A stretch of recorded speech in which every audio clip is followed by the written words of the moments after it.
అందరికీ నమస్కారం అండి. శైలజ వినిపించే కథ ఛానల్కు స్వాగతం.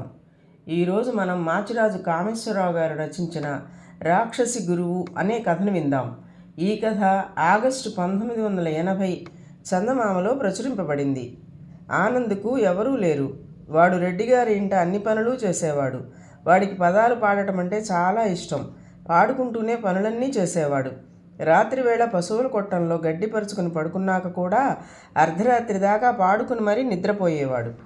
అయితే వాడి గొంతు చీలిన బొంగులాగా కర్ణ కఠోరంగా ఉండేది. వాడి పాట రెడ్డికి ఆయన భార్యకు ఎంతో బాధాకరంగా ఉండేది. అయినా వాడు ఒళ్ళు దాచుకోకుండా పనిచేసేవాడు కనుక వాళ్ళు ఎంతో కష్టపడి ఎలాగో వాడి పాటను భరించేవారు. తన పాటను అందరూ చీదరించుకుంటారని ఆనంద్కు తెలుసు.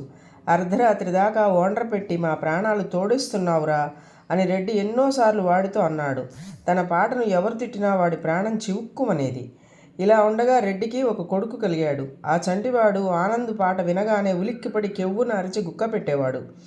ఇలా అనేక సార్లు జరిగిన మీదట రెడ్డి భార్య ఆనందుతో, నువ్వు పాడటం మానకపోతే మా ఇంట్లో పని మానేయి అని నిష్కర్షగా చెప్పేసింది. అక్కడే ఉన్న రెడ్డి, వాడు పాటలు ఎలాగూ మానడు, డబ్బులిచ్చి పంపేయి అంటూ రొంటి నుంచి డబ్బు తీసి భార్యకు ఇచ్చాడు.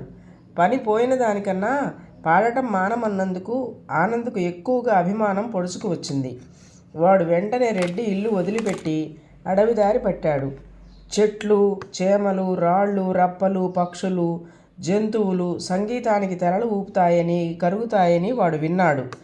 అడవిలోనే చీకటి పడింది. ఆకాశంలో నిండు చంద్రుడు, గాలి నిండా పూల వాసన.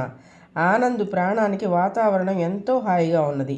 వాడు ఒక బండరాయి మీద నడుము వాల్చి చెట్ల సందుల నుంచి కనిపించే నక్షత్రాలను చూస్తూ ఉత్సాహంగా పాడసాగాడు. వాడు నిద్రపోయేదాకా అలా పాడటం సమీపంలో ఉంటున్న ఒక రాక్షసి విన్నది. ఆ రాక్షసికి పెళ్లి కావలసిన కూతురు ఉన్నది. ఆ పిల్ల రాక్షసి బొత్తిగా అనాకారి కావటాన దాన్ని ఎవరూ పెళ్ళాడటం లేదు. దాని తల్లికి ఇప్పుడు ఒక ఆలోచన వచ్చింది. ఈ పాడేవాడెవడో మహాశ్రవణానందంగా పాడుతున్నాడు. తన కూతురికి పాట నేర్పిస్తే పాట కోసం దాన్ని పెళ్ళాడేవాళ్ళు ఉండవచ్చు. నాట్యం నేర్చుకోవటానికి పిల్లది మరీ స్థూలకాయమైపోయింది. మరి రాక్షసి ఆనందును నిద్రపోతున్నట్టుగానే తీసుకుపోయి తన గుహలో కూతురు ముందు పెట్టింది. మనిషి మాంసం నాకు అరగదు, వీడినెందుకు తెచ్చావు అన్నది గారాల కూతురు రాక్షసితో. తినటానికి కాదే వెర్రి మొహమా, వీడు గొప్ప సంగీత విద్వాంసుడు, నీకు పాటలు నేర్పిస్తాడు. నీ పాటలు విని నిన్ను పెళ్లి చేసుకుంటామని ఎగబడి వస్తారు అన్నది రాక్షసి. ఆహా పెళ్ళి, ఓహో పెళ్ళి అంటూ సంతోషంతో పిల్ల రాక్షసి చిందులు వేసింది. ఈ కోలాహలానికి నిద్రలేచిన ఆనంద్కు తల్లి రాక్షసిని పిల్ల రాక్షసిని చూడగానే కెవ్వుమన్నాడు. తల్లి రాక్షసి వాడితో, భయపడకు, అడవిలో అద్భుతమైన నీ పాట విన్నాను. నీలాంటి పాటగాడు మరొకడు ఉండడు. మా అమ్మాయికి ఆ పాటలు నేర్పి పుణ్యం కట్టుకో, నీ కష్టం ఉంచుకోనులే, సంచీడు బంగారం ఇస్తాను అన్నది. ఇంతకాలానికి తన పాటను మెచ్చుకునేవాళ్ళు కనపడేసరికి ఆనంద్కు పారవస్యం వచ్చేసింది. మనుషులు పశువుల కన్నా హీనం, వాళ్లకన్నా మీ రాక్షసులకే కళలంటే గౌరవం ఎక్కువ అని వాడు రాక్షసిని మెచ్చుకున్నాడు. నువ్వు నీ ఇష్టం వచ్చినంతకాలం మాతోటే ఉండి మా అమ్మాయికి పాటలు నేర్పు, నీకు ఏ లోటు రాకుండా నేను చూస్తాను అన్నది రాక్షసి. ఆనంద్ అందుకు సంతోషంగా ఒప్పుకున్నాడు. తెల్లవార వస్తూ ఉండటం చూసి రాక్షసి తల్లి దాని కూతురు నిద్రకు ఉపక్రమించారు. ఆనంద్ అడవి అంతా తిరుగుతూ దొరికిన పళ్ళు తిని చీకటి పడిన దాకా గడిపి గుహకు తిరిగి వచ్చాడు. అప్పుడే రాక్షసి తల్లి కూతురు నిద్రలేచారు. తన కూతుర్ని పాటలు నేర్చుకోమని చెప్పి తల్లి రాక్షసి అరణ్యంలోకి సంచారానికి వెళ్ళింది. పిల్ల రాక్షసి భక్తిగా ఆనంద్ కాళ్లకు కళ్ళనత్తుకుని చర్మాల మీద పాటను నేర్చుకోవడానికి కూర్చున్నది. ఆనంద్ దానికి ఒక పల్లవి చెప్పి అలా పాడమన్నాడు. అది పాడింది. కానీ అది వాడికి పాటలా వినిపించలేదు. కొండ మీద నుంచి బండరాళ్లను దొర్లిస్తున్నట్టు, ఉరుములు ఉరిమినట్లు తోచి వాడికి చాలా బాధ కలిగింది. ఆపు, అంతలా గొంతు చించుకోకు, కాస్త చిన్నగా సన్నగా పాడు అంటూ ఆనంద్ దానికి మళ్ళీ పాడి వినిపించాడు. పిల్ల రాక్షసి మరింత భీకరంగా పాడింది. అది పాడుతుంటే ఆనంద్కు కడుపులో కెలికినట్టయింది. అయినా వాడు దాని పాటను పూర్తిగా నేర్పి తాను కునుకు తీయ ప్రయత్నించాడు. కానీ అది పాట సాధన చేస్తుంటే వాడికి కన్ను మూతపడలేదు.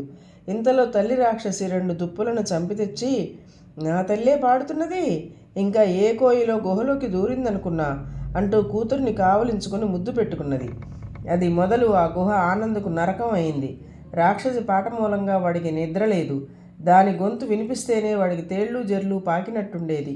ఒకసారి వాడు తెగించి తల్లి రాక్షసితో, మీ అమ్మాయి గొంతు బాగుండదు, దానికి సంగీతం నప్పదు అని చెప్పాడు. తల్లి రాక్షసి మండిపడి, ఒళ్ళు దగ్గర పెట్టుకుని మాట్లాడు గురు, అది నిన్ను మించిపోతుందని నీకు అసూయ కదూ అన్నది. ఆనందు మరి మాట్లాడలేదు. కళ కేవలం ఆత్మ సంతృప్తికి మాత్రమే కాదు, అది ఇతరులను కూడా రంజింపచేయాలి. అందులో సంగీతం మరీను. ఏమంటే ఇతర కళలు మరెవరికీ తెలియకుండా అభ్యసించవచ్చు. సంగీతం ఇతరులకు వినిపిస్తుంది. స్వరం ఘోరంగా ఉంటే ఇతరులు ఎలా బాధపడతారో ఆనంద్ ఇప్పుడు తెలుసుకున్నాడు. రాక్షసి ఇస్తానన్న బంగారం కోసం చూడక ఆ రోజు పగలు రాక్షసి తల్లి కూతుళ్ళు నిద్రపోతుండగా వాడు గుహను వదిలేసి రెడ్డి ఇంటికి చేరుకున్నాడు. మళ్ళీ వచ్చావుట్రా అని రెడ్డి అతని భార్య వాడిని అడిగారు.